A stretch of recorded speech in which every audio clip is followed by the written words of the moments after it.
I don't know where everybody else is, but we're going ahead despite them.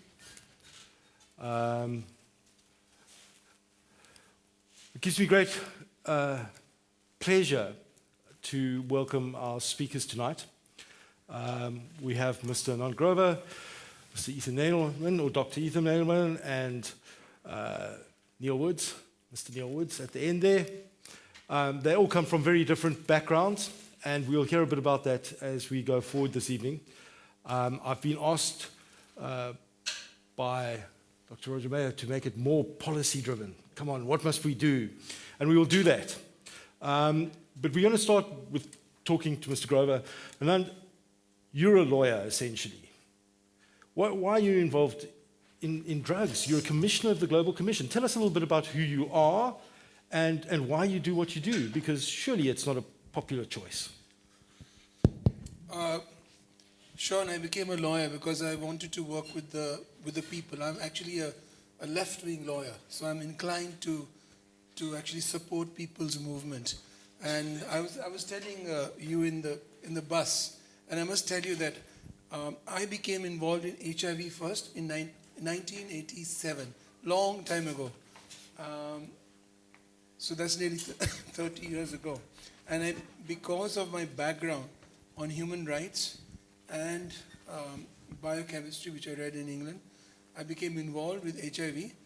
And during the work on HIV, I actually realized the importance of empowering marginalized communities. So our work actually was to do with empowering people.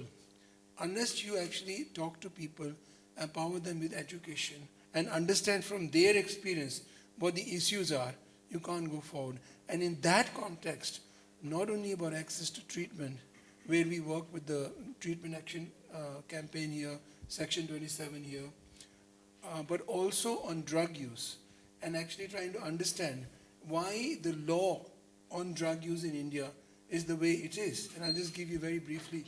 I realized that, in fact, by actually imposing such laws through the drug conventions, the US particularly actually destroyed our culture, in the sense that in our old cultural systems, taking of opium in very small quantities or ganja was culturally actually accepted, and it was a ritual practice. Like, for example, cannabis has been here for a very long time.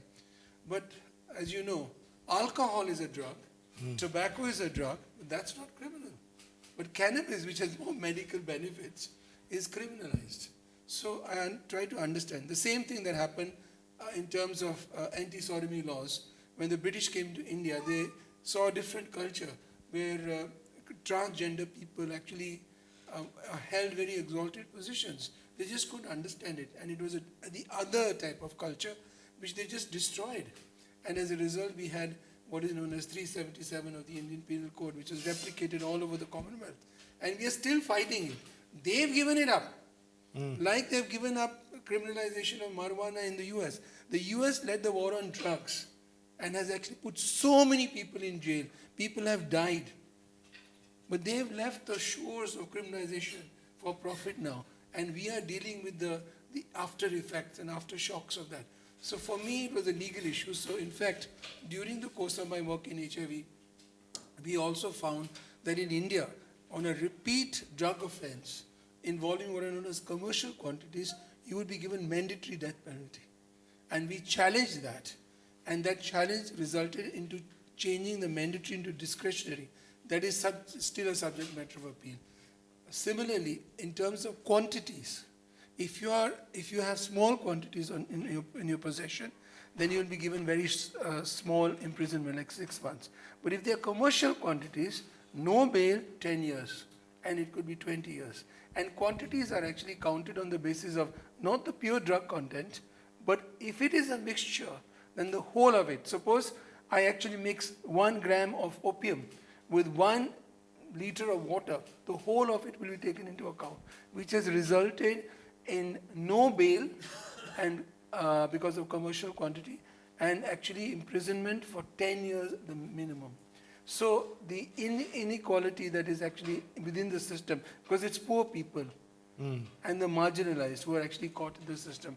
So according to me, it's a very strong human rights issue. That's why I took it up. And this is a brief summary of how I got involved in the drugs issue. Right now, we are actually fighting those cases.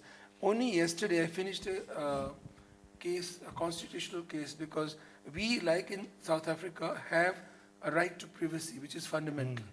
But it is actually judge-made law, not like your constitution, which is a written ground of privacy.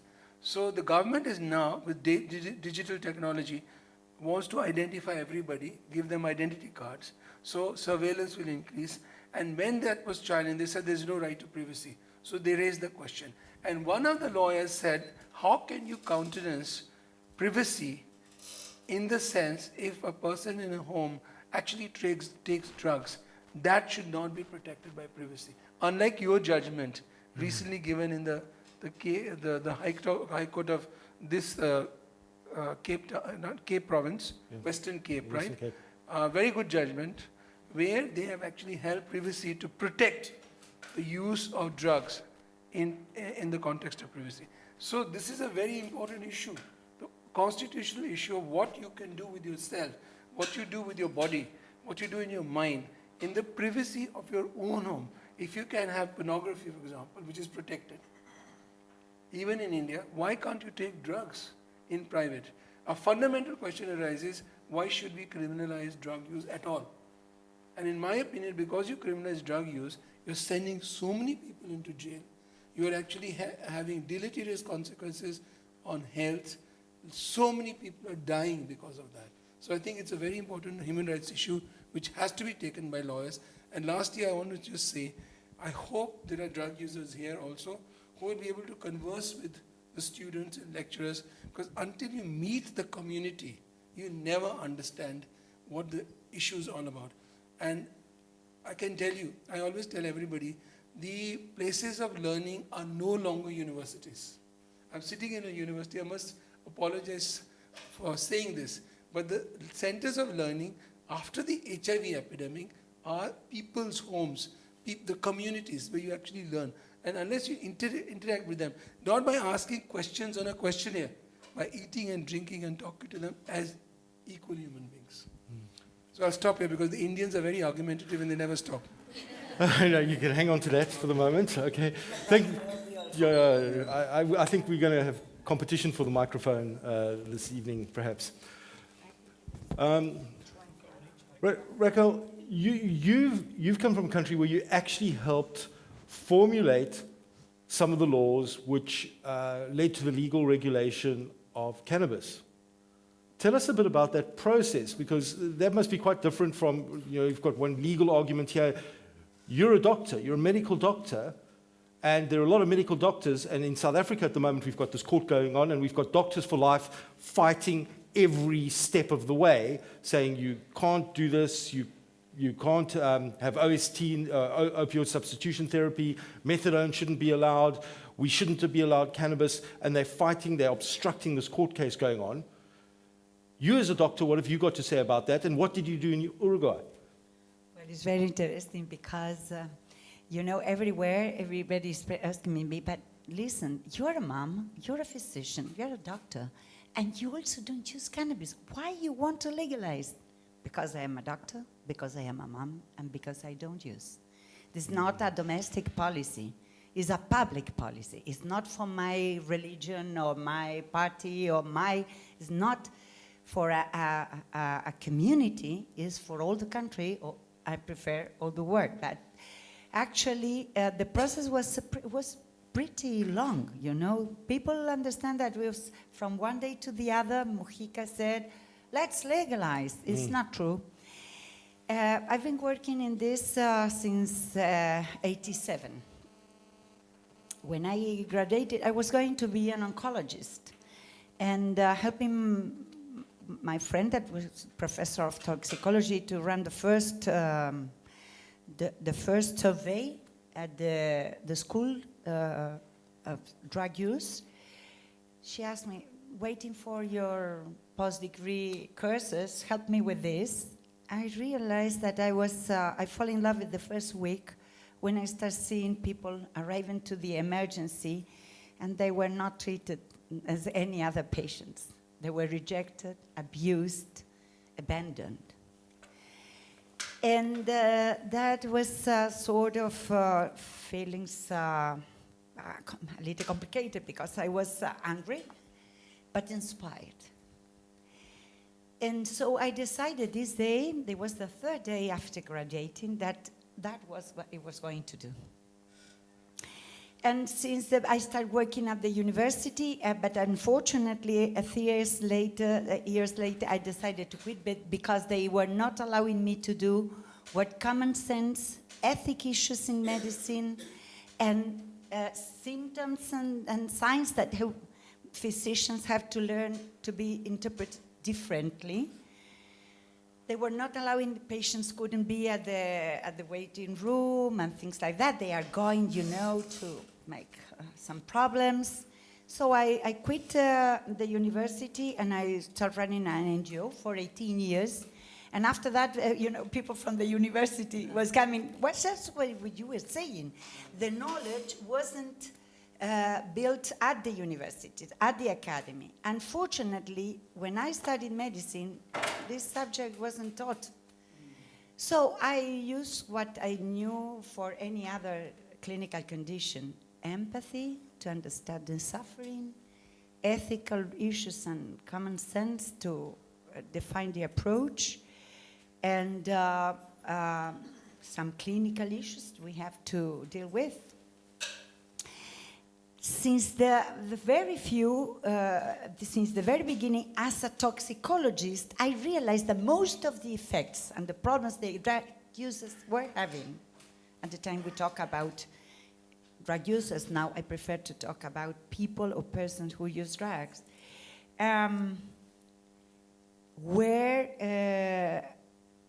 I realized that most of the problem was the toxicological effect, because it wasn't related to the doses they use, but the marginalization. And all the stuff, the stigmatization, the rejection, the students were rejected from the school because they were using drugs, and each time they were rejected from some scenario, they were picked up by a dealer.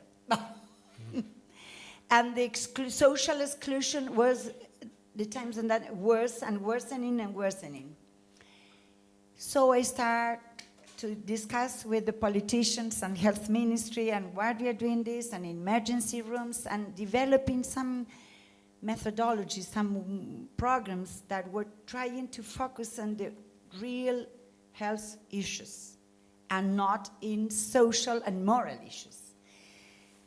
It was a high price because very early it was rejected. My community, my scientific community hate me because also I was denouncing the violations of human rights and the treatments for people who use drugs. So how are you saying that?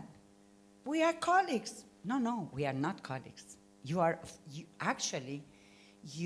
offending our duty and our ethics and our career, our profession. And we start discussing and also realizing that we were saying that it was a health problem and a criminal problem was a geopolitical problem. That whose expression was on health issues and criminal issues.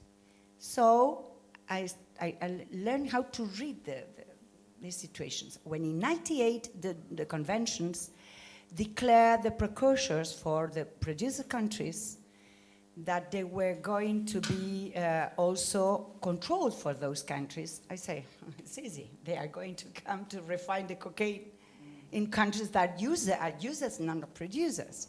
And it's easy to pass through the border, 1 kilo of pasta base and not 10 kilos of cocaine. So we alert the government at the time, it was President Jorge Valle, and said, listen, we are going to have serious problems because it's not only cocaine, we are going to have smokable cocaine. Oh, this is a little futurologist. No, just wait. 2 years later, 2002, he called us and said, we have to legalize cannabis. We have a tremendous epidemic in this use with a violence that we weren't used to that.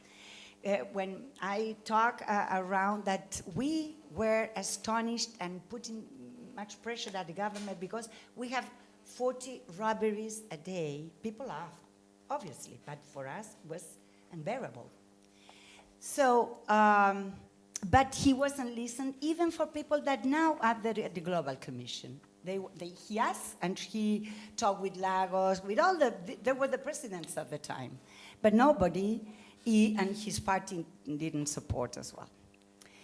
When the first government of the left, Tabaré Vázquez, assumed, all the policies, the harm reduction policies that Jorge Valle has implemented came back, stepped back absolutely. And obviously the social, health, and criminal situation became unbearable for us. So many social and media pressure, and some of the people that was advocating and the NGOs and the civil society during the previous years at the government of Mujica, they were advisors at the Interior Ministry and Defense Ministry. And they say, listen, we have to legalize.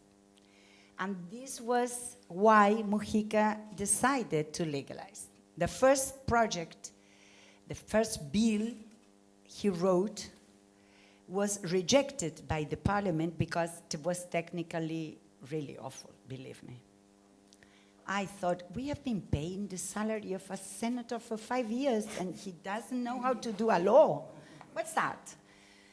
But he's so, he's a philosopher, not a politic. So after that, we were called, some of us, and including the people from the ground, NGOs, human rights and social NGOs as well, and we start discussing the bill. And fortunately, it was the bill that passed because we changed the access, the focus. It was not security, the main issue, as it was for Mujica. For us, it was public health and human rights. And even we are not completely happy, this is a good enough starting point. Thank you. Neil, you're a policeman. Why would a policeman agree with this, and do you agree with it? And what difference would it make to you as a policeman if these laws changed? Yeah, I mean, I do completely agree. I didn't always agree, though. I used to, fight on the front lines with this war on drugs with great enthusiasm at one time. But one of the first times I got an inkling that things weren't quite right was when I was working undercover in Stoke-on-Trent. I'd been buying heroin off this particular gangster who ran this whole town called Fenton in part of Stoke.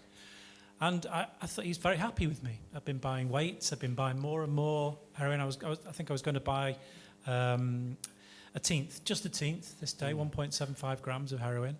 And knocked on his door, and I have to describe this house to you.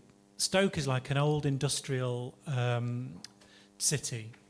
And so they have 2 up, 2 down terrace houses and these sort of stone block steps up. So when they open the front door, you're looking up to the person in the house. So I knocked on this door. It's one of the houses that he'd use. He uses about 4 houses for dealing. The door opened, and the next thing I know, I got a samurai sword to my throat. And I thought, this is it. And he's screaming at me. He said, "You're DS. You're drug squad. I know you are." And he's screaming at me, and his saliva's coming out to hit him in his blood-red face. And I thought, yeah, this is it. My time's up. I've pushed my luck 1 too many times. Anyway, then I hear this laughing. And I said, this woman's head comes from behind him. And it's his girlfriend. And she said, "I thought he was going to say he was then."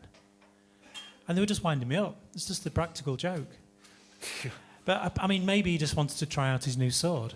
I don't know, But that was one of the first inklings I got, because brewery bosses don't need samurai swords, do they? Yeah. You know, it's an imperfect system that we have of managing alcohol, but we still don't have brewery bosses having shootouts. But of course, back in Prohibition in America, the people who ran the alcohol did have shootouts. And in Prohibition in America, for the 13 years, every year the murder rate rose. Every single year, quite dramatically. And within the first 12 months after it ended, half of those gains, those increases in murders over the 13 years, dropped. A massive, dramatic drop in just 12 months.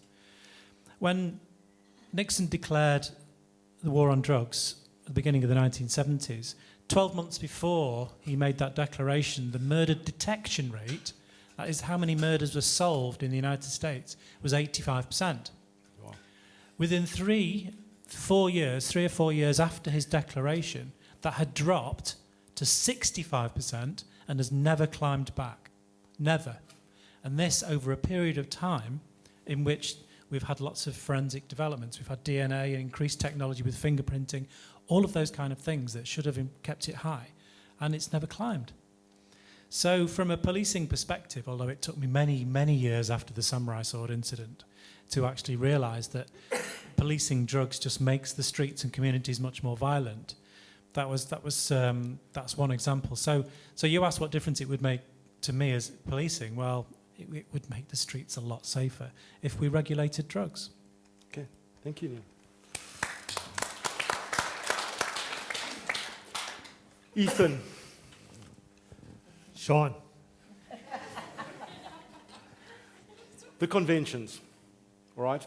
We hear every day, and last year, in fact, we had a former head of the Narcotics Control Board present and explain just why the conventions have been misinterpreted, and we can, in fact, deliver health services in spite of them, and they don't really sort of call for the incarceration of people, and yet they call drug addiction an evil, and they compel nations to imprison people or remove their freedom for serious infringements. How shouldn't we just do away with the conventions? Shouldn't we destroy the conventions? You can't build anything on this faulty surface, this faulty. Yeah, okay. You know, yeah. Leading up to the Young Gas last year, and for years before, there was a lively debate which goes on among the various drug policy reformers around the world about what should we do about these conventions and different perspectives. And so you had one group that was essentially saying we need to abolish the conventions and start over and try to come up with something like the International Convention on Tobacco Control as a model or something, but basically get rid of it. And there was a second perspective that said, well, I mean, realistically, that ain't going to happen. So let's focus on reforming the convention. So, for example, to allow for the legalization of cannabis and coca or things like that. And then there was a third perspective, which said even that's going to be a long way off. So what we should do is basically what Evo Morales did, the president of Bolivia, which is to withdraw from the convention and then rejoin it, but this time adding on a proviso saying, we don't accept provision, blah, blah, blah, which prohibits coca. Then there was a fourth perspective, which said, look, the conventions, they're here, going to be here for the foreseeable future, and we're not really going to reform them in any time soon. So let's focus on simply reinterpreting them.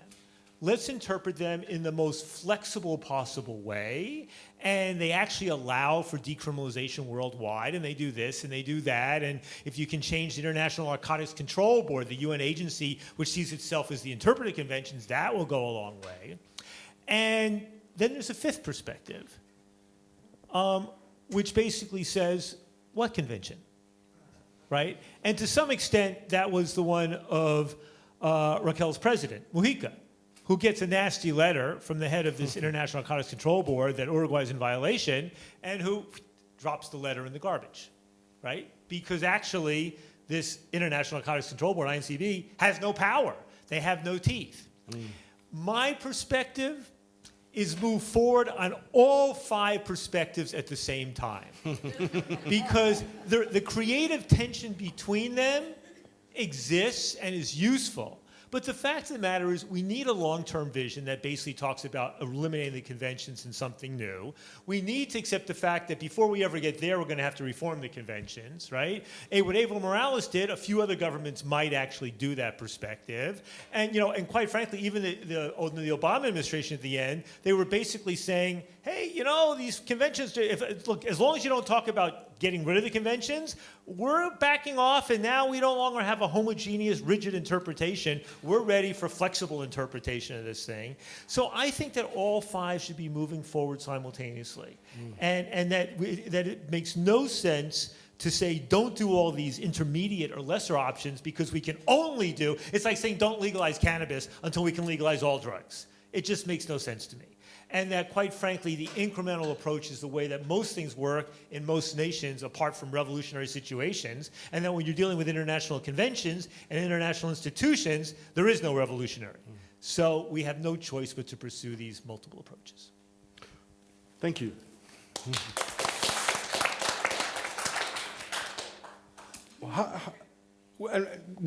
I've got a question for each one of you, and then we're going to open some questions for the floor here, and that. Countries, that it should remain like this.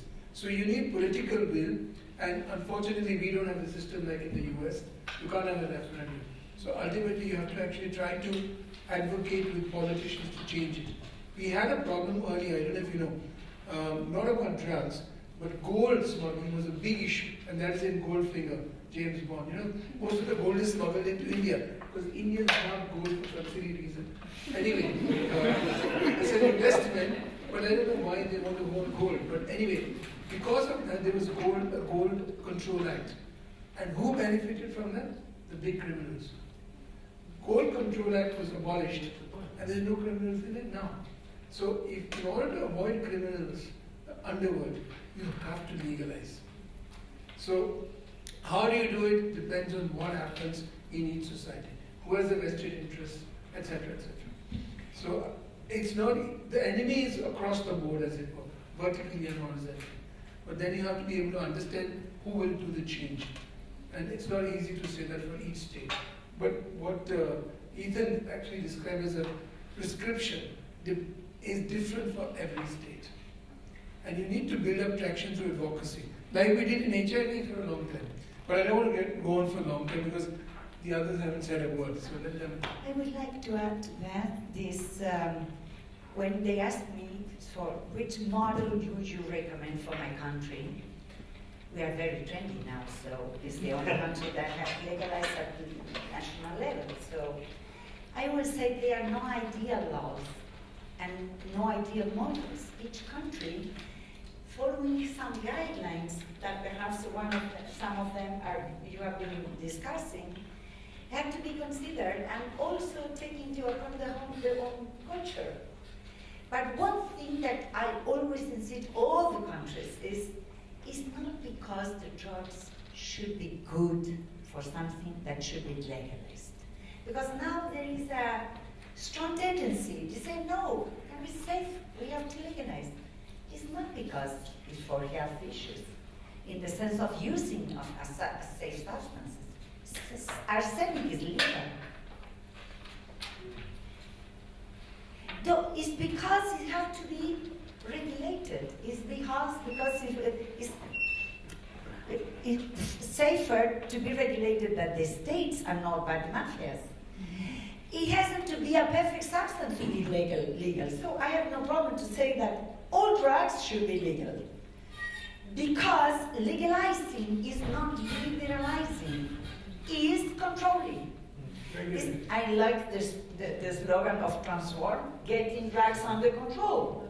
That's the point. Now they are not under control. They are policing, but not under control. That's that. I suggest not discussing this in terms of health and in only scientific issues. That would help. It's a political issue and a human rights issue.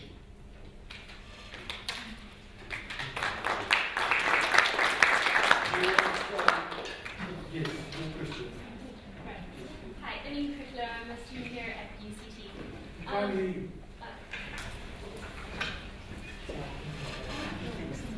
thanks.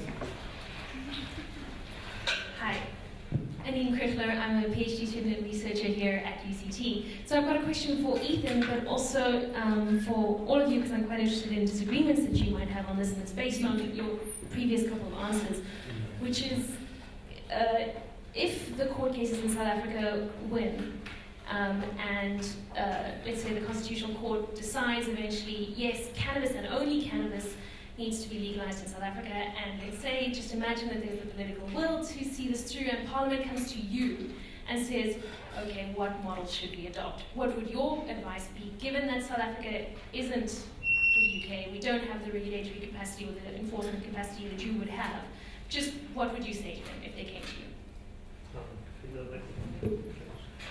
So which regulatory policy for cannabis in South Africa? It's because I don't know quite enough about South Africa to know specifically. The first thing I would say just generally, right, is look right now at the different models. Look at Uruguay's model, it's tripartite, allowing personal cultivation, allowing cannabis clubs, and then allowing pharmacy sale.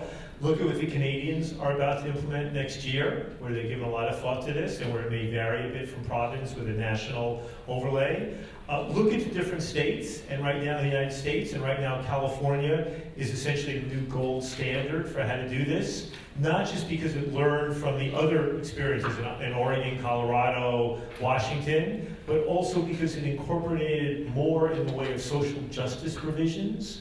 I mean, for example, the California initiative, unlike all the others, specifically says that people who have had a criminal conviction for drugs should still be able to get a license. No place else says that.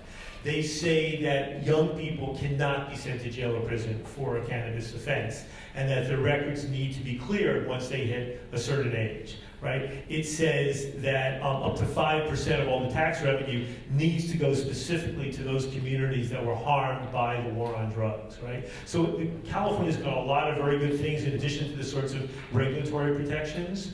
And then in Europe, I mean, now the different Swiss cities are looking at different models. The Dutch are reinitiating their debate about legalizing what's called the back door, the wholesale side. So I'd say start off by looking at this whole array of models, and then I'd say where I'd come to the next place is on the following.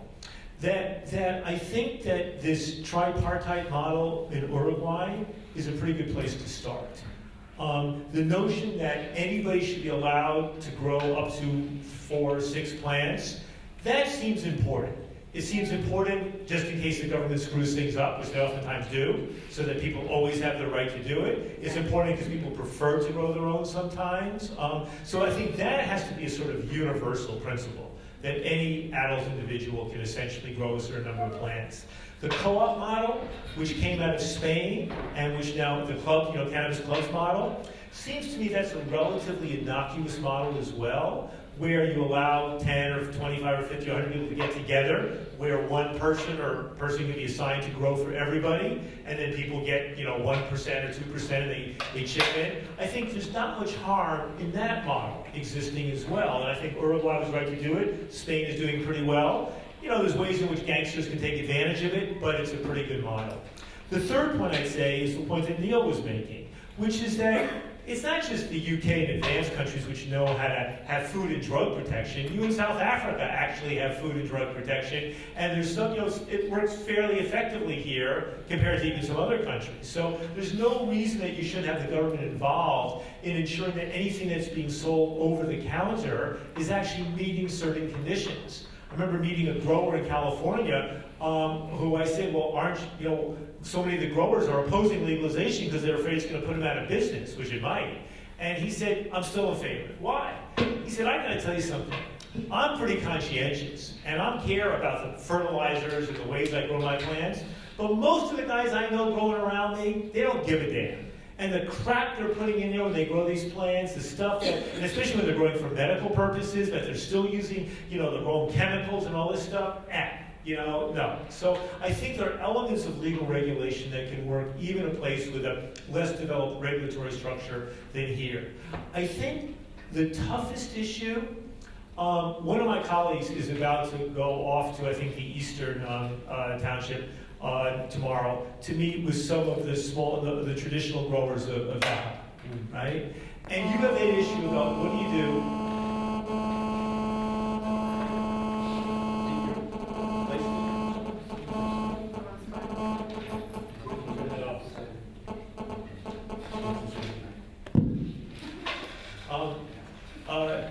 The question about what do you do about the traditional growers, right? We had that problem in Humboldt and Mendocino County, the marijuana growing counties in Northern California, because most of them are not going to be able to compete in a legal market. And with respect to, you have traditional Daja growing going back hundreds of years here. And it's actually a fairly important, industry and source of income for, tens of thousands of people, maybe hundreds, in more rural areas. The question of, and the same thing's true with the Rastas and some of the other traditional growers in Jamaica. It's true with the Maori growers in New Zealand. I mean, it's really, the fact of the matter is the beneficiaries of prohibition are not just the guys working in the prison industrial complex. They're not just the gangsters making a lot of money who don't get caught. It's also large numbers of relatively poor people either growing this stuff or selling this stuff at a low level for whom this is a source of revenue. And for me, my greatest regret about our success in legalizing cannabis is what's happening to the hundreds of thousands of people who are making a little money, not doing any harm, bringing money to their communities, et cetera, et cetera. That I see no really good answers to. I know that most of them will land up being pushed out in some respect, but to the extent that conscientious governments can find ways to give these people a way to survive and to form, for example, co-ops. If you look for, I don't know enough about the models for the cooperative approach for coffee growing or cacao production or other things like that, where you actually have, well-intended things that help, advantage small growers in a more broadly legal competitive universe. But I think those sorts of measures need to be pursued. As I think about my new life, what I'm involved with, there's a group up in Mendocino and Humboldt that have reached out to me because they're trying to set up a for-profit co-op model now for hundreds of small growers who would otherwise get pushed out. And I think that's going to be the toughest issue of all, not the bigger issues around legal regulation. I would like to add some suggestions. That is, thinking this as a public policy, but we have some lessons learned from alcohol and tobacco industry. And I think that we should be very aware about that, because we don't want, at least in Uruguay, but many countries are discussing with them, and even some academic in USA as well, that this to become a serious problem again, just like alcohol is being right now. So we have to be clear who is going to regulate. Is the government or the industry? The industry is being regulated by the government, or the industry is regulating the government, the policy is determined. I think that they should have to be considered and taken into account. But for sure, from a public health point of view, I think that is important. We have to be very clear up to where we are going to allow the industry to control the system. Because if not, we are going to have the same problem we are having with tobacco. And this Bob Kilmer has very interesting work for your study, is lessons learned from tobacco and alcohol to regulate cannabis. This is one issue, considering this as a public policy based on security, public health, and human rights. These should be the pillars to define this, and not necessarily as a business. And the other is at some point that Ethan has underlined, that is including as much population and legalizing, because many in our developing countries, many people are living on this, and they are not criminals. They have no employment, they have no opportunities, but they have developed a know-how about this. So, for example, Colombia, because it's also different if you are only legal. We are pretty different. We are an immigrant country. And that's why McDonald's defines us a poor European country out of the continent. You know, it's funny, but it's sad as well. And what's going on with Uruguay? This is what's going on with the law that everybody's surprised. It's not different what has been happening since we were founded. We decriminalize prostitution. No, we don't decriminalize prostitution. We legalized prostitution in the early 30s of the previous century. Our women were voting by the 20s. Abortion was legalized with cannabis, but we have 4 ways to abortion, to get not be criminalized to abort. And many of the civil rights and right to retirement were very early in our culture. So it's not surprising that we have legalized, because even the majority of the country wasn't agreeing. They weren't agreeing with, yeah, of course. 62% were against legalization. After our campaign, that he was asking what was the role of men, physicians. My colleagues were all talking about schizophrenia and things like that, all of them, and I was the only physician saying, we have to legalize. But fortunately, the public debate won, and what population understood that it was safer. Even they don't agree, morally talking, it was safer. So when you ask, my country, when you ask if they agree after 4 years, I have 0 problem with cannabis. We don't have it was propheticized. It was, they were saying that people was going to be by the ground, stone and things like that. And increasing the numbers of their use. Actually, in the contrary, we are now, right now, the country that has decreased we are increasing the use of cannabis, of course, but less of the rest of the world. We have less than 1%, while the rest of the world is more than 1 and 2%. We're at 0.8 since 2014. So for the Uruguayan, having something that makes them feel comfortable, makes them feel safer, and that is an issue of coexistence and respect will work. And as we are not having serious problems, if you are seeing the pictures of the first day that when we start selling cannabis, the average of age was more than around 40. Many old people were saying that because we have still no products for medical purposes, they were going to buy at the pharmacy cannabis for adult use to get their medicine. And they were sharing their road with people who is. So this is part of our culture. And even they don't agree. It was easy because the government has had 50% of the parliament. And there was the pragmatic issue. They negotiate with some sectors of the party. But now, when you ask population, do you agree with legalization? No, not at all. They still are saying no, 62%. But if you ask, and where do you want your children to buy the cannabis? At the black market or at the pharmacy? They will say at the pharmacy. Oh no, at the pharmacy, for sure.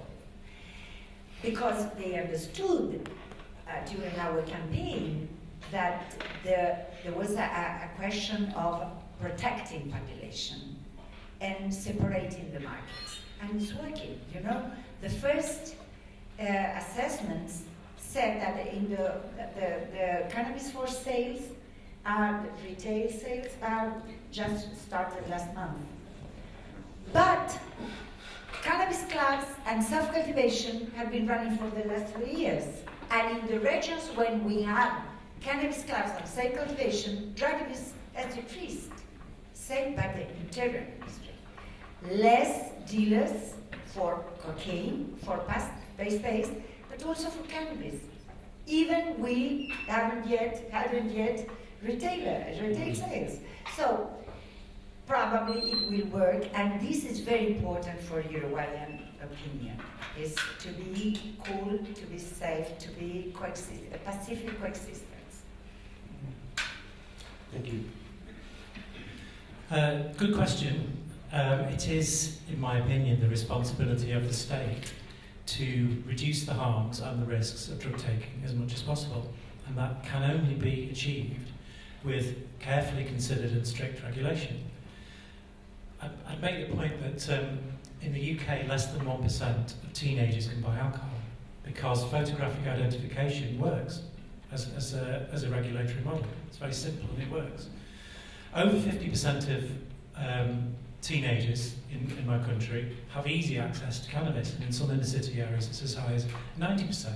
We should be protecting our children. We can only do that with a strict regulation.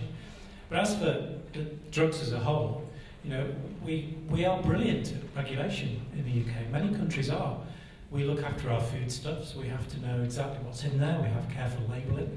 Everything is tested. Everyone is subject to prosecution if they don't meet certain quality requirements. And these are the same kind of principles that must be applied for drugs. So if for the adult use of drugs, people must know what they are taking.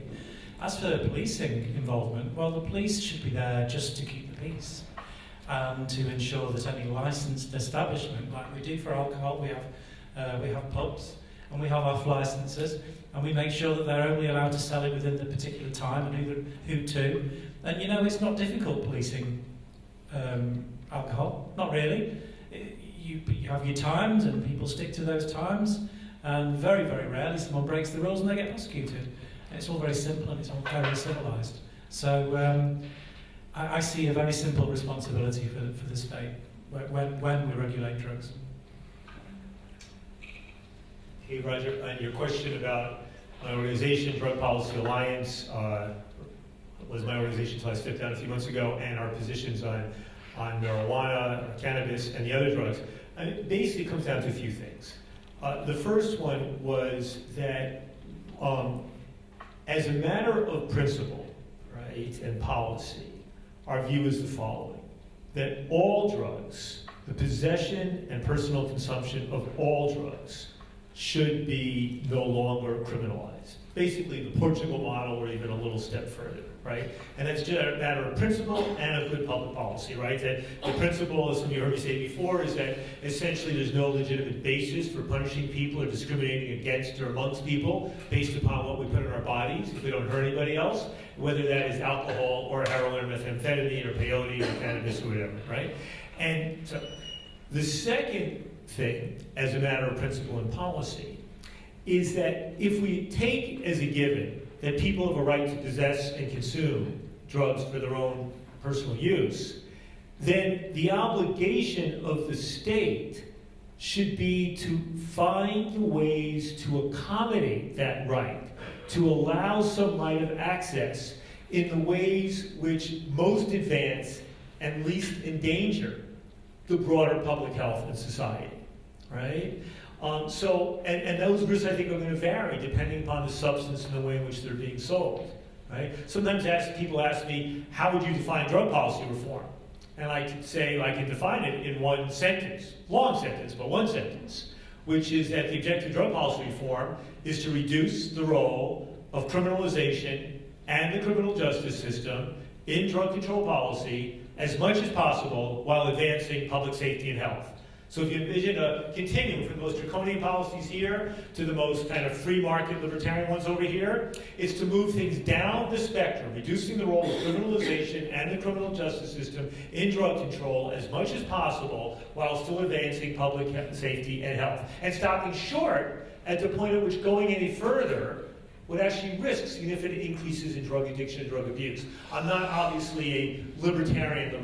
I don't have the confidence of a Milton Friedman or other libertarian economists that, in fact, the free market is probably the best way. I think that there's something short of the free market that's going to be optimal. Then you get the political variable, which is that, and two other variables. One is the relative risk of these drugs. As David Nutt said in his presentation, would say that cannabis is probably the least dangerous of all the psychoactive substances on an individual level and a societal level, right? And almost all independent medical and scientific commissions have found that, right? Other substances present greater risks, right? So for a matter of safety, cannabis is the one that is among the least dangerous to put out there more broadly. And then you go to the political, which is we can only change laws to the extent that there's public support for doing so. And fortunately, in the United States, half of the 50 states allow ballot initiatives, a referendum where you could have a popular vote to change the law, right? Well, in point of fact, with marijuana, beginning 20 years ago, we already had a majority of support in most states for legalizing marijuana for medical purposes. And then beginning about 5-6 years ago, we began to see a majority of support for legalizing cannabis for all adults. So we can move in that direction. If you look at the public, and that's gone from barely 25% support in the 1980s to 30-something support 12 years ago to almost 60% support for legalizing marijuana nationwide today. If you ask the question, how about legalizing heroin or cocaine? It stayed relatively flat at between 10 and 12 or 15% for the last 30 or 40 years. So we have no traction for actually legalizing those drugs, even if we agreed it was a good idea. And it was something like, say, mushrooms, some of the non-synthetic substances, or some of the synthetic psychedelics, where the risks of making them available over the counter may not be that great, and the advantages of allowing people access to legally regulated substances are substantial. There, I would say we might push for that, except when we've done the few polls on this issue, we find barely 25% of the public agreeing. So there's just not the traction for that.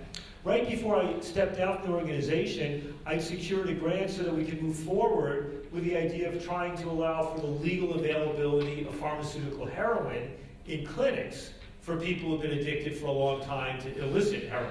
The sort of programs you have in half a dozen European countries and Canada. And on the issue of cocaine, we've argued for basically not just legalizing coca, but even for legalizing the sale of substances that have low doses of cocaine in it, right? Keeping in mind Coca-Cola had cocaine in it, right? And other things did. So it's really that combination of a matter of principle, a matter of what we think would be good policy, the inevitability of incremental reform, and the politics that allow us to go as far as we can. Well, I'm going to be quick. I think we have to appreciate the fact that if it is criminalized, how is it that so many drugs are available? So the whole system, from politicians to law enforcement agencies and other people, are involved in allowing that to happen. That's the main issue. Now there's a vested interest in developing. Walks into your practice, and one has a problem with alcohol, and the one has a problem with heroin, or say there's a polydrug user, for example. What would you look at first, And typically they would go for the heroin, whereas in actual fact the alcohol is probably causing the most damage. From your point of view, how do you think we can start to adjust those imbalances? Do you think it's even possible to adjust them? Do you think it's a sort of an exaggeration of the world and how the world is actually still very discriminatory towards women and in a lot of ways? Actually not. I think that you are being generous with Yeah. because I remember with probably 15, 20 years ago, I was invited by the OAS in Uruguay to speak about what's going on with women in treatment. Mm. And what we have been discussing is still happening in for example, in communities, therapeutic communities.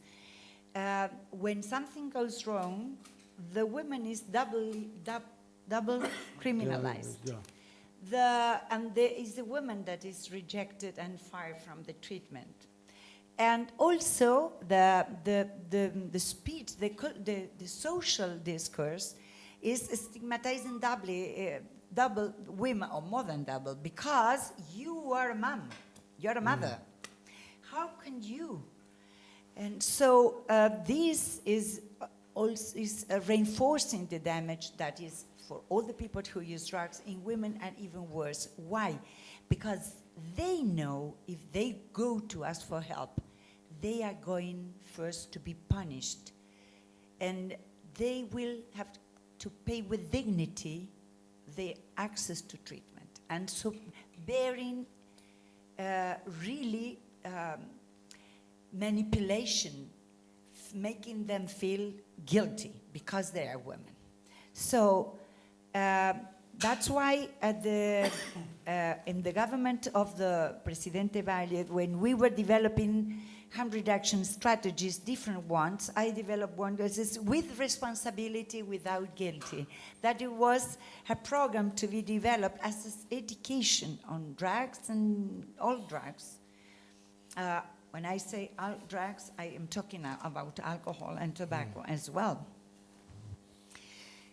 So I think, but also the criminal system is even worse. And in all the points of the change is always worse for women. What's going on now with mules? Yeah. You know that, for example, some traffickers are making implants, breast implants for women.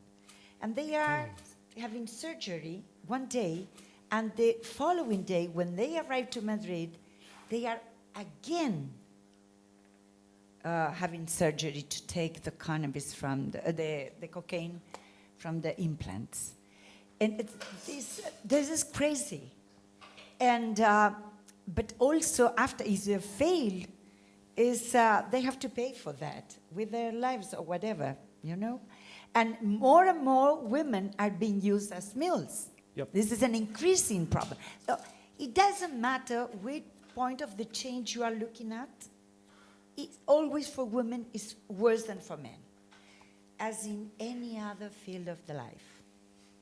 And any other field of policies. We have to work double to gain same salaries. We have it's the same story, and this is the same. So it's not surprising. I would like to add something, because he has been pointing some issues that for us in our country have been very important to legalize. We have argument that drug conventions are hierarchically inferior to human rights conventions. And the 30 human rights had been violated with the drug conventions. So we support the idea that each country has the right of sovereignty and define what's better for the countries. And I understand your position, and I agree with you that anybody can go inside the conventions the way they want, against, on behalf, whatever. But we cannot bury anymore what's going on. He has been talking about cultural aspects.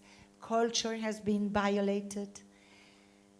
Right to health, right to life, right to how do you say, to transit. Freedom of movement. Right, but the right that has supported and allowed all the violation of all the other rights was the right to access to information. And this has been allowing the violation of all the others, because mean has been justifying, the end has been justifying means. So because the information is not spread, how much damage. And that's why I appreciate so much the work Neil is doing, as many others, that is saying, we were doing this, it's not working. You are thinking that we are going to succeed in this, it's not true. We are part of the harm. So we have to think about this, and the harm is not only being incarcerated, is even not having the right to exert your right. That's why I don't agree with decriminalizing. What means decriminalizing? I understand it's such step, but my country has decriminalized in 74. And we have to wait 50 years to legalize. And what was happening in the meanwhile? Jails were full of people for possession, even having decriminalized. Why? Because it was dependent on the advice of the judge, if they was for possession or not. And they were as moralized as anybody in the society, as many physicians, policemen, whatever. All the professions are representative of the society. So decriminalizing is saying that you have the right to use in your privacy, but you have to commit a crime or a fault to exert a right. This is crazy. So I have to be punished because I was preparing an act to perform a right, to exert a right. This is crazy. So that's why, but also because decriminalizing, we are not accomplishing the goal of the drug, a serious and humanitarian and ethical drug policy that is protecting the health of people. Because they are going to get drugs that are adulterated, they are going to be related to the criminal system. They don't want, they are very stressed. You know that many of the suffering of the people who use drugs are related, mental health disorders, depression, for example, and anxiety, are related to the fact that they have to be related with criminality, have been studied at. So we are not protecting, decriminalizing, we are not protecting their health comprehensively because we are not facilitating the access in safe way. That's what I wanted to say, human rights, but also, you know, pragmatic. Pragmatism is very important in this field. Thank you.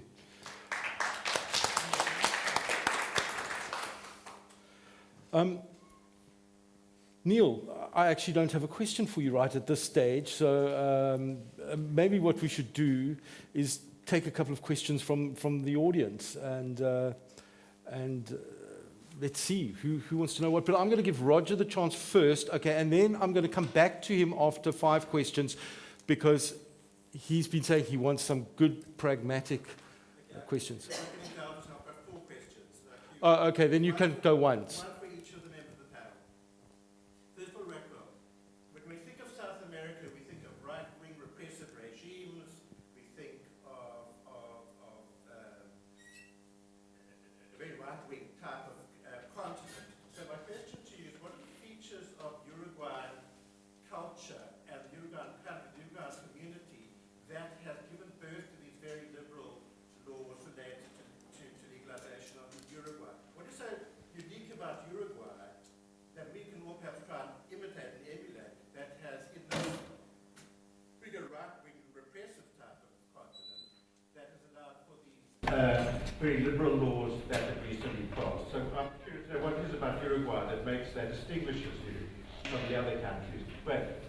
But then the next question for Neil, okay, is in a legalized regime where drugs are legalized, what would you believe, what would you recommend are the obligations, the minimal obligations of the state with respect to managing the problem or regulating the problem?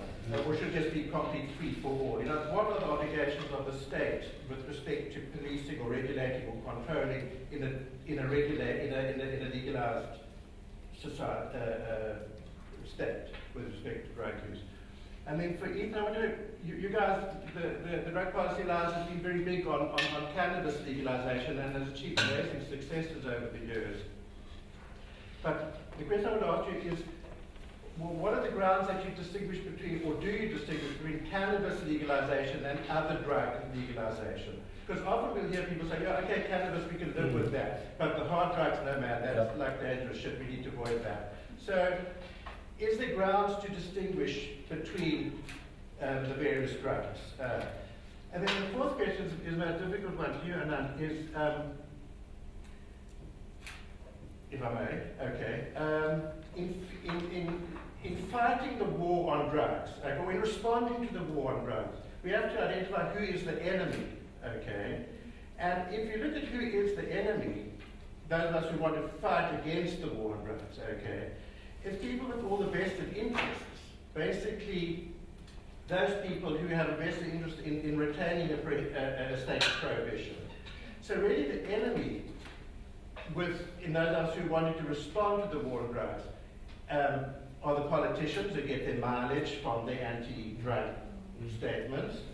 It's the banking system that profits out of laundering the money. It's the criminal justice system that profits out of the corruption and they're complicit in the trade.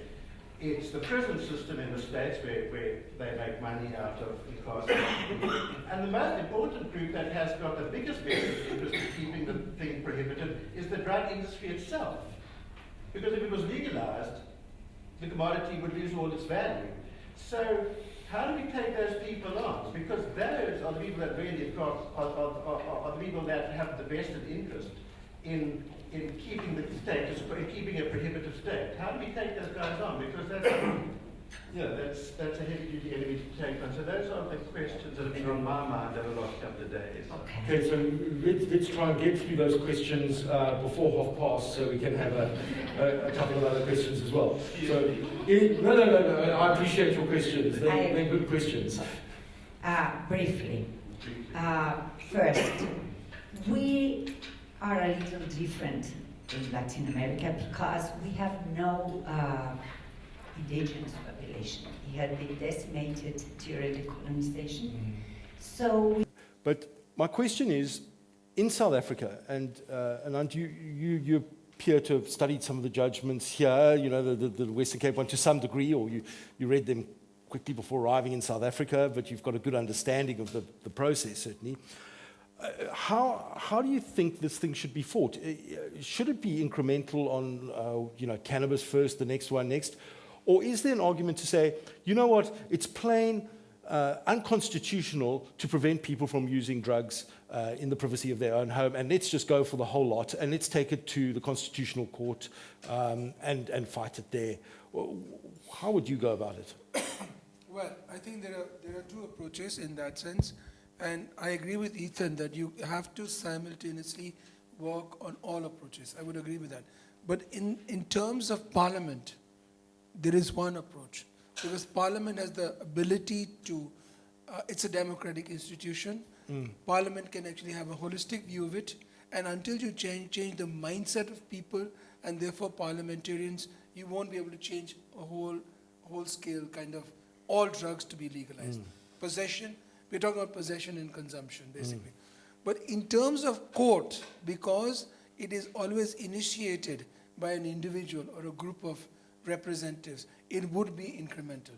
And the philosophy in the court system has always been in the common law and liberal democratic systems, which now actually there's a real merging and confluence between civil law systems in Latin America, Europe, and this is in the European Court, the Inter-American Court. There's a confluence of the approaches all over.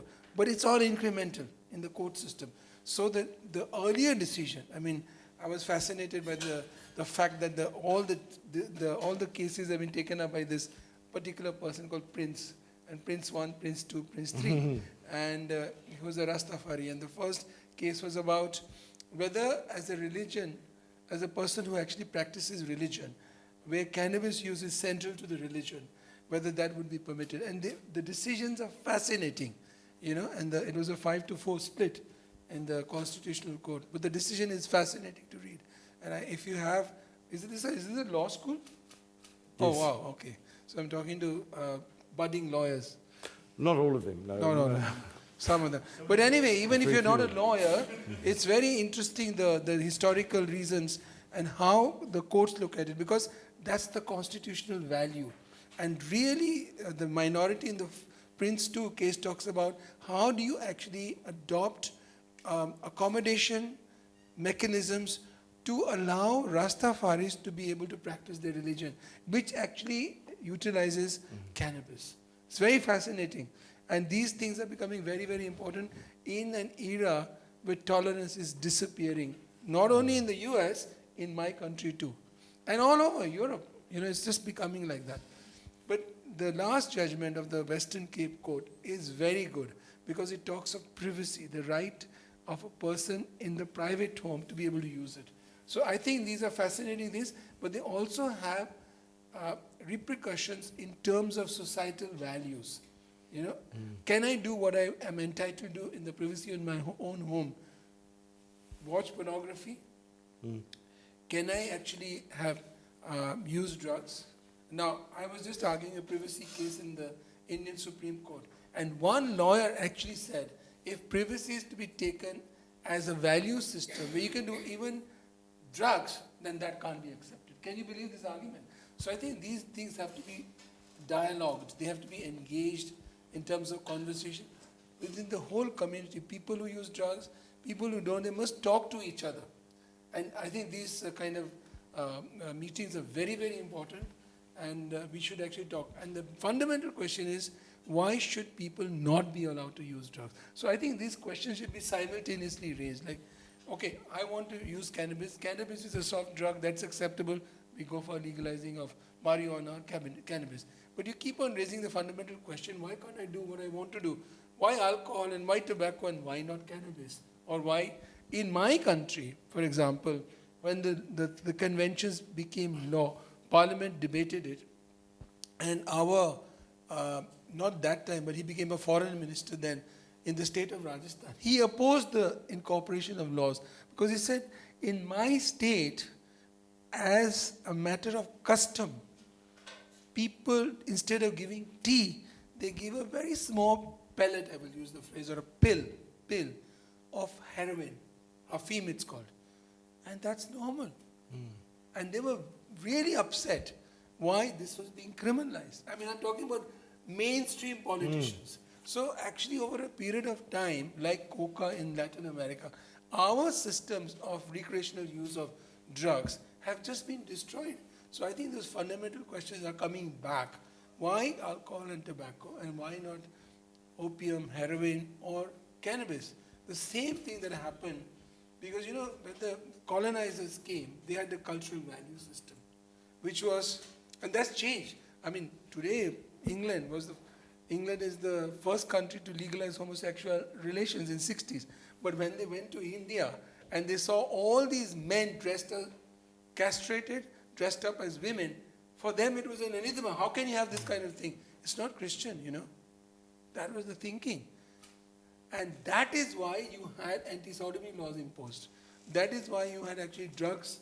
But as far as drugs were concerned, the British were very clever because they were actually dealing with drugs. The opium wars, because there was huge profits to be made in China. So there was a different paradigm. It was nothing to do with morality. But if you look at the first Opium Commission, of the British Opium Commission, it actually tells you, and that's scientifically based, that if you take opium in moderate doses, there is no deleterious consequence on health at all, which is a fact. But you forgot about it in the 70s when Nixon, one person sitting there has decided for the whole world. Look at the undemocratic nature of the decision making, which has such deleterious consequences. So I think you have to raise these questions not only because of the moral and social and constitutional values, but the asymmetric power structure which exists in the world. This is very important because the developing countries are facing the wrath, whether it is drug use or it is the Iraq war. Let me be very candid about it. Who started the Iraq war? The Americans and the British. Completely illegal by international standards. Who's suffering the consequences? Everybody else. Fortunately, unfortunately, even Europe is suffering the consequences. But they haven't really learned a lesson that you can't decide for the rest of the world. I must tell you this last thing and then I'll finish. What's her name? Miss Blair? Mrs. Blair, what's her first name? Sherry Blair. Well, Sherry Blair was in a meeting in Sydney, the Commonwealth Law Conference, just after the invasion of Iraq by the British and Allied forces. So she spoke very eloquently about other human rights issues. And there was an audience of about 2,000 judges, Lord Hoffman and Lord this and Lord Wolf.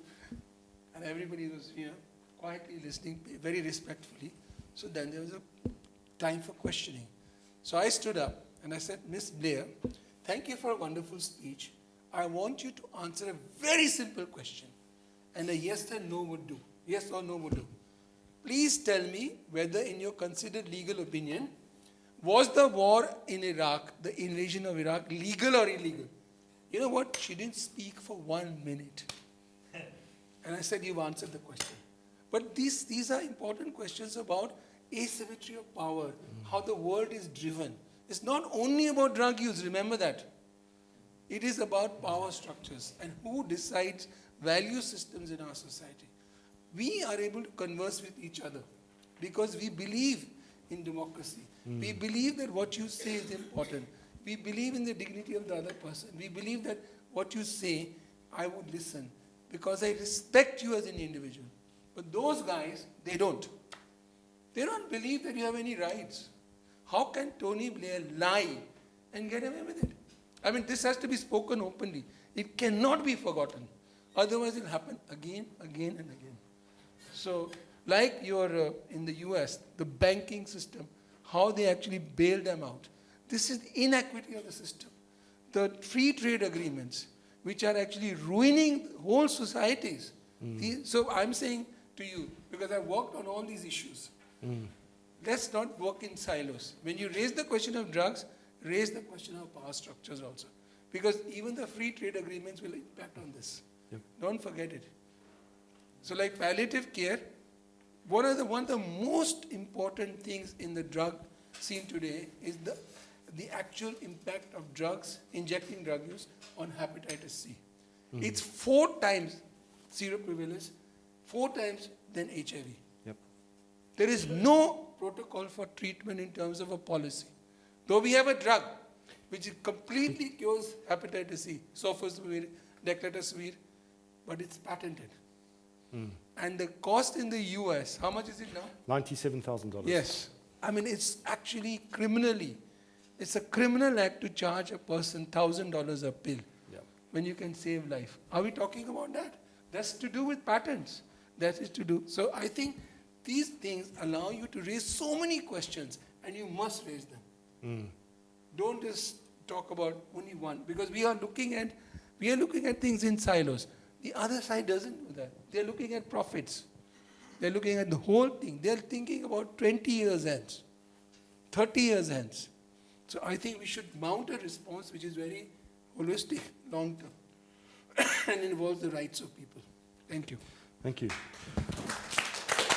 So, just on the hepatitis C thing, we've not had any surveillance of hepatitis C in South Africa, and recently we've been doing a study in conjunction with UCT as well, with the Department of Hepatology, and in a convenient sampling of people accessing one clinic, we had rates of 90% of hepatitis C amongst injecting drug users, and overall across 3 provinces of more than 50%.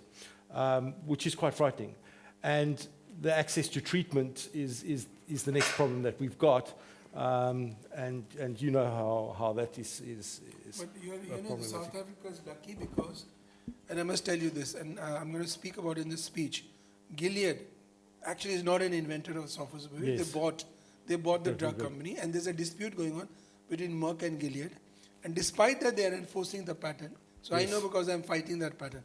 But what they have done is, they have licensed Indian companies, Yes. given voluntary licenses. So what happens is, India and South Africa get the drugs Yes. at a lower rate. Yep. But Latin 12 America, $12,000. sorry, amigos, you will not get it.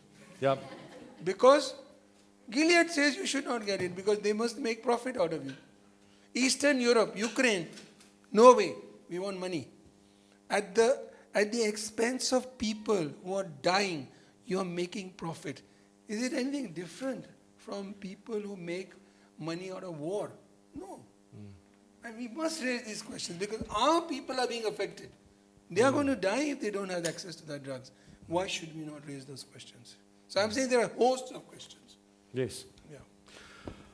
Talking about power imbalances, it's always been an issue for me, the the way that women are so often disproportionately affected by the war on drugs, in particularly women who are mothers and who are pregnant. One of the questions I often ask students at the University of Pretoria is a woman... License for medical purposes or for all purposes, no?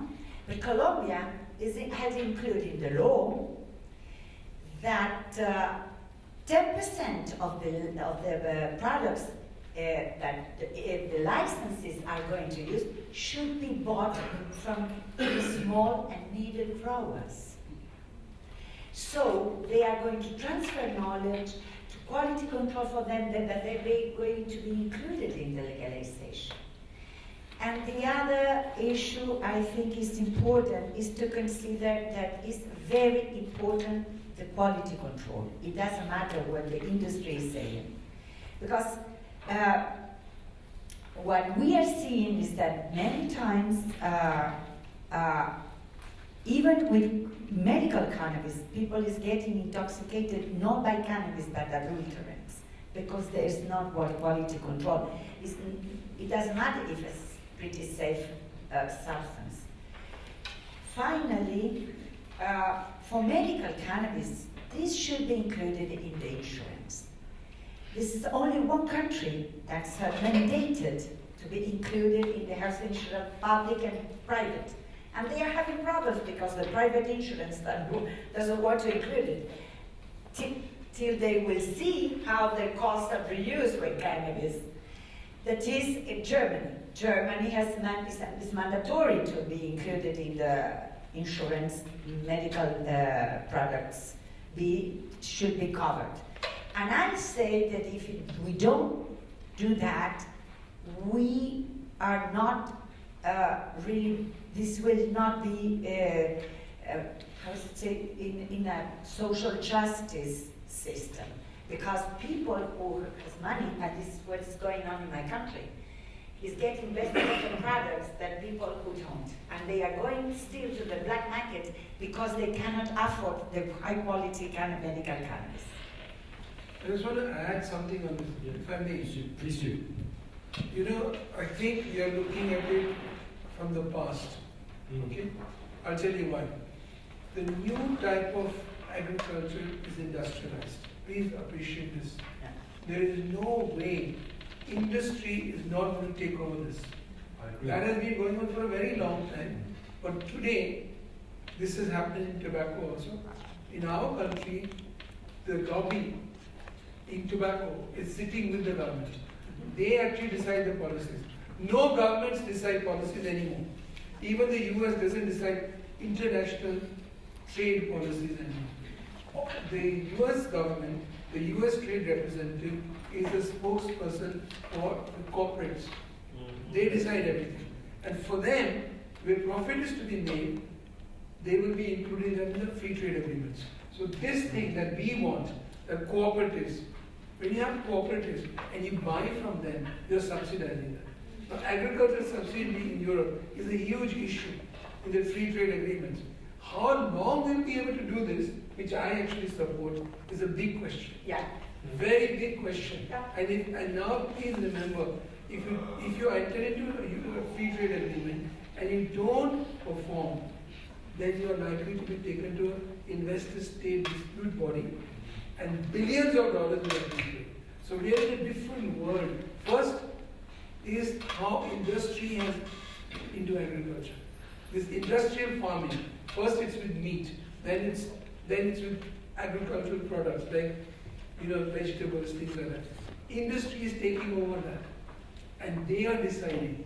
And when you have a most favored nation status, even the foreigner can come in and say, I am entitled to do what you are doing. So those protections are going now. Please remember that. When you think of a new policy, and secondly, in tobacco, there's a major problem. What are the tobacco companies doing? They are aiming at children. Children are taking on cigarette smoking now. That's the actual target in terms of advertisements. Flavored cigarettes, etc., to attract children.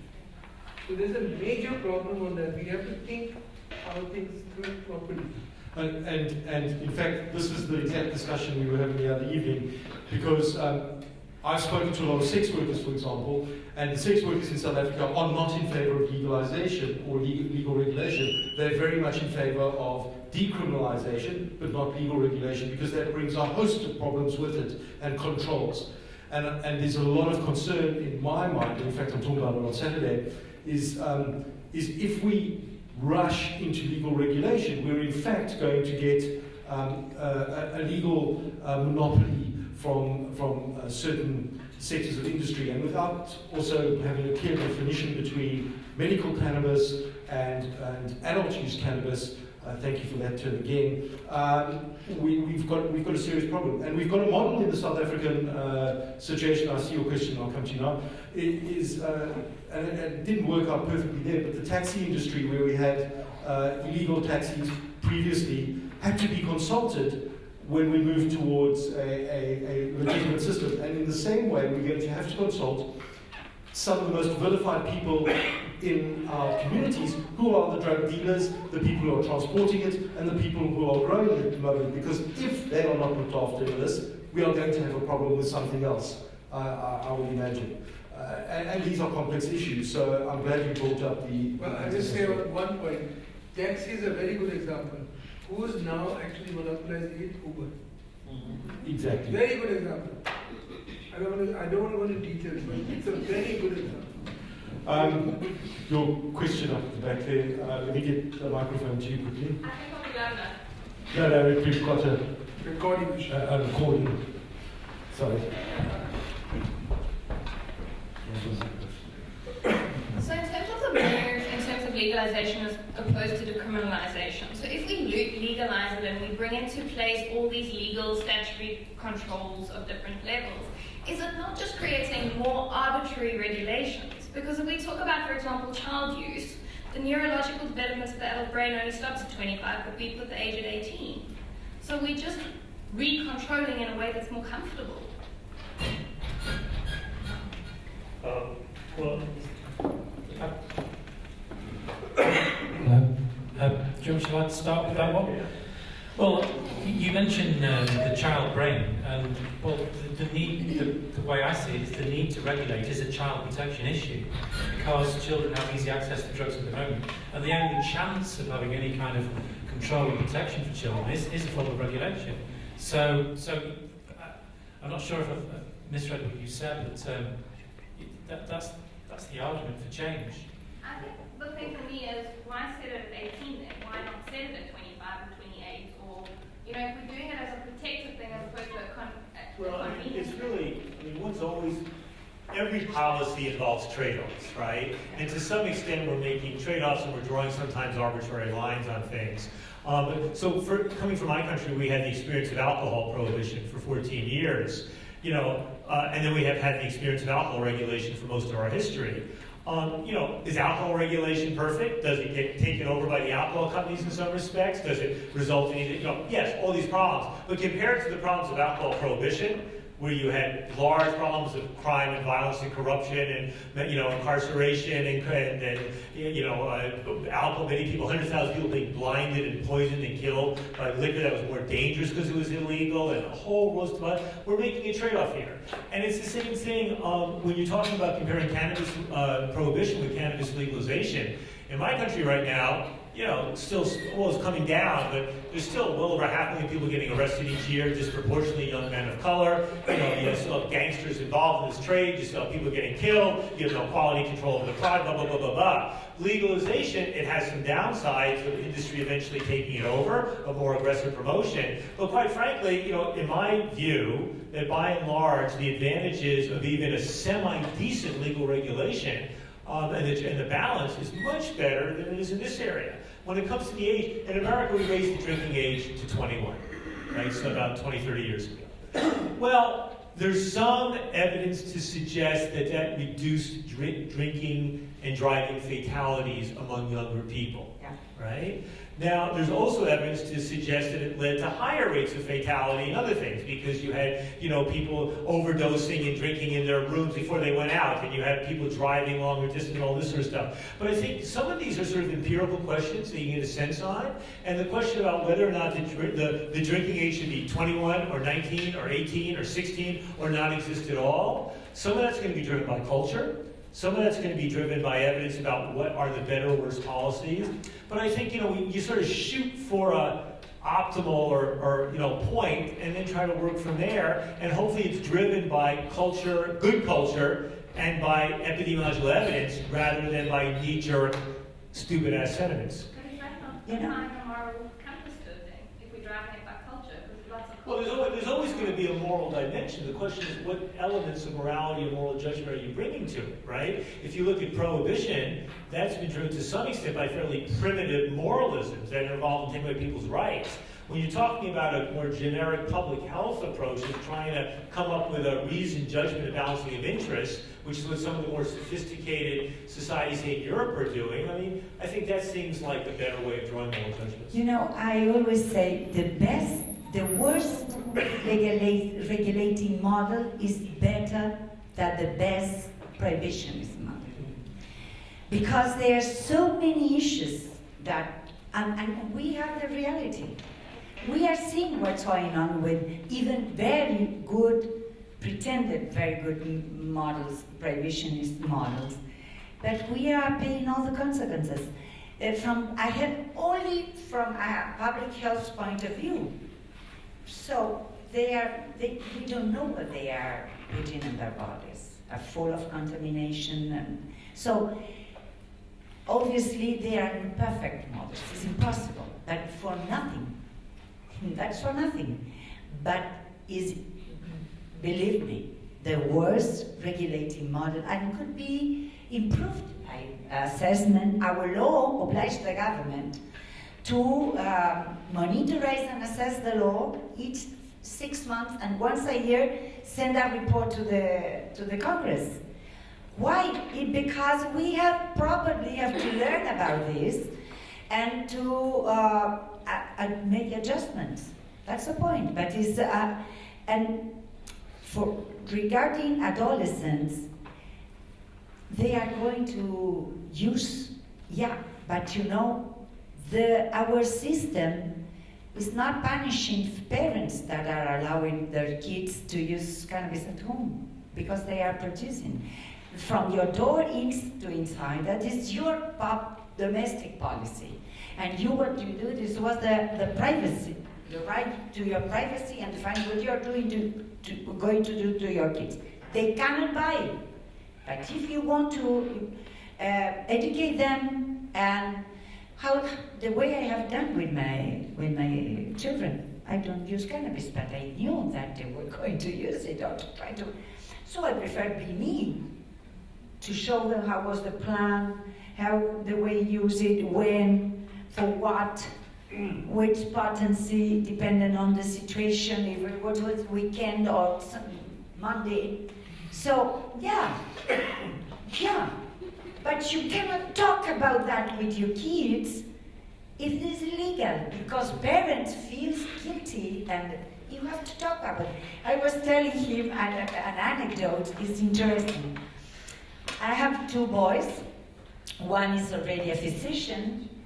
He's 28 years old, and the other is now 24. When he was 22, he went with me to ayahuasca conference in Ibiza. He was working at ICS at the time. And he's a musician, and he was studying in Buenos Aires, and where lots of methamphetamine as is set to the use, say that he's crystal or MDMA.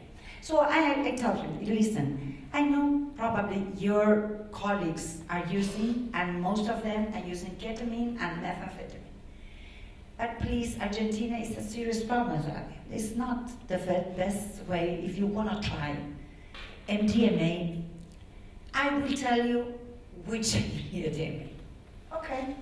So when he was coming as a volunteer to the ayahuasca conference, I said, listen, this is Ibiza, they are my friends, chemists and people that is using MDMA, this is the moment to try if you want to try. When we were coming back at the airport, we were sitting on the floor waiting for a plane and say, listen, how was your experience with DMA? Listen, ma'am, you told me that to try a drug and to start using a drug, I should answer at least 5 questions. And I couldn't, so I didn't. That is when, with whom, because you have to be prepared to deal with some drugs. Because if you want to get the pleasure and you like the drugs, and you want to get the pleasure for your whole life, you have to control your use. Because if not, one day you have to give up, or the drugs are going to give up you. So I prefer to, and it was the way to legitimating at home a sort of legalization, but believe me, it works better than not legalizing and not talking about that and not giving them some guidelines. So I think that always the best, the worst model, even if it's too commercial, it doesn't matter. Look at US, Colorado has decreased the adolescent use. It has increased over 21, but decreased an adolescent. That's not what we are talking about. Thank you. Just getting back to it, and I'm going to have a question for you, and then I'm going to take one more after that, and then we'll be over. But I'm still not convinced that all regulation can be better than nothing, than decrim, for example. But I'll suspend belief at the moment. But I'm thinking of situations where the regulation becomes so restrictive that certain populations are only allowed to use one drug and other populations are only allowed to use another drug, and that can be manipulated and controlled very easily by price point. If you think about methamphetamine in the Western Cape, it's a particular problem here, but if you've got a propensity towards using it, but it's beneficial to you, how much easier is it to buy it from a dealer around the corner than it is to buy it from your chemist? Because you can buy amphetamine from a chemist in the form of Ritalin, methylphenidate, or something like that. But it's much easier to buy it from a dealer around the corner. And so I think that some forms of regulation can become problematic. But what I heard people saying here now as well was this thing about, what about this one, and what about this one, and what about this example? And the more laws we make, the more we confuse the issue and the more we play into the hands of sort of the system. And the system then becomes so complex that you need another system to look at the system. How do you feel about that? Because that removes the reality of it and the application of it from the hands of the common man. See, I'm conscious of what you just said now, that the moment you decriminalize and regulate, there is a propensity for certain drugs to, through pricing or other administrative measures, to allow only access to certain population to certain drugs. But my personal opinion is that the moment you decriminalize, it is inevitable there is regulation. Just take an example. In terms of drugs, quality control is regulation. There's no way you can get out of it. Because if suppose the government says we are not going to do it, a company which is actually producing a drug with the prescribed quantities, etc., not pharmaceutical doses for recreational purposes, there will be regulation as to how much, etc. And a person who doesn't do it, the inevitable competition will drive you to have regulation. You just can't avoid it. Or take another example. Sex work, we decriminalize. You don't think there will be regulation? There will be zoning regulation, the minimum. So my personal opinion is this debate about decriminalization and regulation is really a false debate. There has to be regulation. But your question is, how do you make sure that ordinary people, they are not the objects, but they are the subject, they are in control of the person. There I think we should be very clear that any law that is made, that is participative. That's why all stakeholders must be. Now we had a very good example when we made our HIV law. We had huge consultations. But then governments change and we just passed it 2 years this year. Actually, it's formally passed only this year. But the consultative process is very important. So somehow you must make sure that when a new law, even a regulation is made, there is consultation with all stakeholders. So this point is taken care of. And this is the only way to go forward. It has to be transparent, and the communities which are actually affected, they are consulted. Otherwise you can't do anything about it. But I don't think you can say decriminalize and you don't have a regulation. I take your point that around the corner the dealer will give you, but you know what happens. I remember when I first took ganja, it was mixed and had a bad reaction. And then you have to find out who's the good dealer, and you are never sure.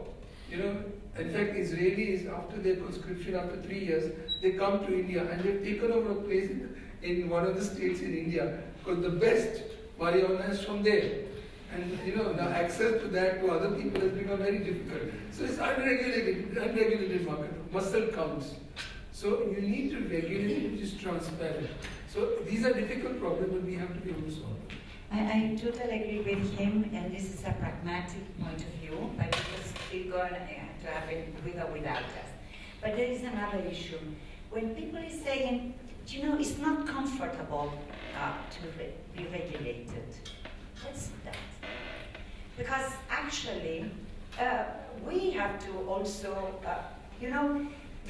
regulation is a sort of negotiation. Everybody's getting something and getting something. We have to, So if the people is saying no, but lots of control for sex workers, I want that because it's safer for the clients and for themselves.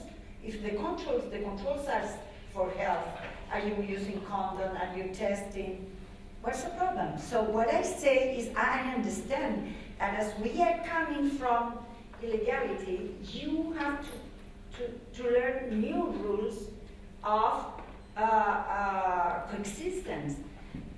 But I don't believe that it's safer to not being regulated. I think that we have problems with limits, having limits. Regulation is that. But there are some limits that have been put for all the people in the business for staying in some way. It couldn't depend on me only, in my will. Because if I want to sell you adulterated substances, who is controlling me? And who is reclaiming me? And the same for medical cannabis, I know I'm going to say it's not nice, but I'm not here to be nice. I'm here to be effective. And there is this story of the holy plant and the hippie way of prescribing cannabis. It's okay when you have a headache that is not a tumor. But also I want to invite you to pay attention in this issue.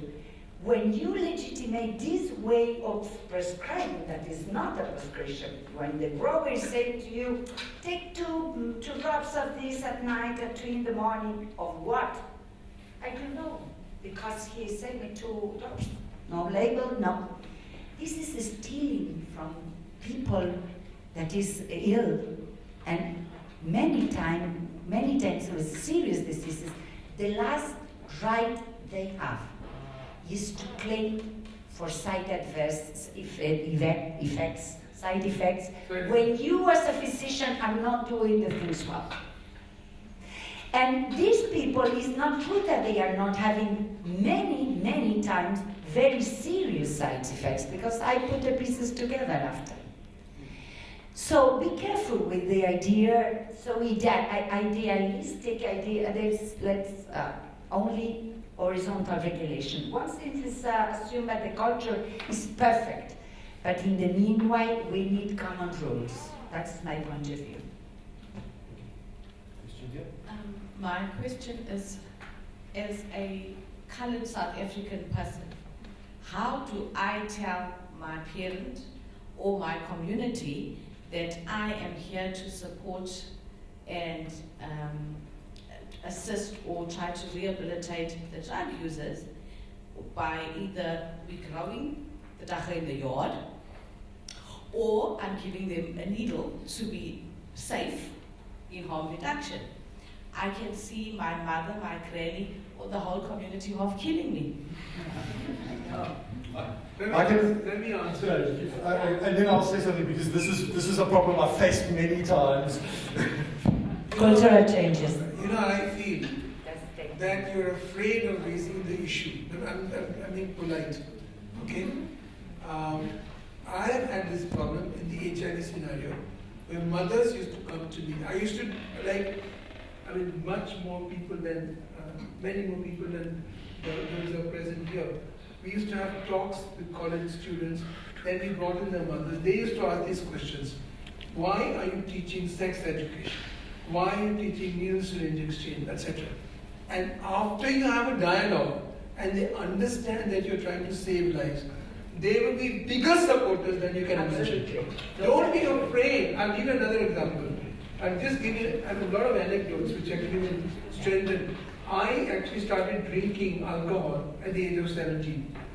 Actually, a friend of mine had come to our house and he said, let's go and, I've got 2 beers. So that was my first experience. And my father overheard us. So he called me. He said, son, you have whatever you want, but you just tell me. Later on I thought, what should I tell him? Only about beer, about everything else. But that was a very good thing for me, because I never had this issue about being restricted. That was very good. Later on, a lot of mothers used to come to me and say, we want to talk about sex to our daughters, but surprisingly not sons. And daughters were, in fact, I was in a school, and the teachers wanted sex education to be taught. And I was afraid, because I was one of the 2 male teachers, and I was afraid that if the parents are not involved, there might be allegations and all that sort of thing. But surprisingly, and these are girls and boys of 12, 13, 14. A very radical experiment. And, just for a moment, they knew about sex, at least in terms of ideas, much, much more than I did at their age. And now it's completely different. Okay? So the thing is, you have to be able to talk to children and adults as equals. As equals, and that's not easy. Let me just say one last thing Also to you. having data. Let me just say one thing. There's just, because many people have dealt with your exact situation around the world for decades. So here's a few suggestions. The one is, if you can get your mother or grandmother, whoever it is, to come with you to the needle exchange program. To literally say, come with me. I want you. Why are we here?